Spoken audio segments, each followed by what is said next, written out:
రైతులను ఆదుకుంటది చేస్తుంది కానీ ఇటువంటివి ఎంకరేజ్ చేయొద్దు. ఎందుకంటే మన తెలంగాణలో వరి అవసరం లేదు. మనం తినే వరి వెనకట మాజీ ముఖ్యమంత్రి ఏదో చెప్పిండు, లెక్కలేందంటే 1 కోటి టన్నులు మనం తింటామంట. మనం 1 కోటి టన్నులు తినము. యావరేజ్గా ఒక మనిషి 72 కేజీలు తింటాడు ఈ ఏడాదికి. ఒక మనిషి అంటే యావరేజ్గా చిన్నపిల్లలు తక్కువ తింటారు, ముసలి తక్కువ తింటారు, లేబర్ పనిచేసేటోళ్ళు ఎక్కువ. యావరేజ్గా 72 కేజీలు. 4 కోట్ల జనాభా ఇంటూ 72 కేజీలు అంటే అవి 27-29 లక్షల టన్నులు అవుతుంది. అది బియ్యం అంటే అది బియ్యం తయారవుతుంది. ఎన్ని ఓట్లు కావాలి, కన్వర్షన్ రేషియో యాడ్ చేస్తే దాదాపు 45 లక్షల టన్నులు.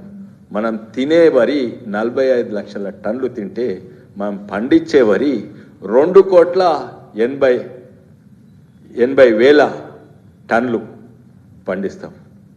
ఎవరికి అవసరం ఇది?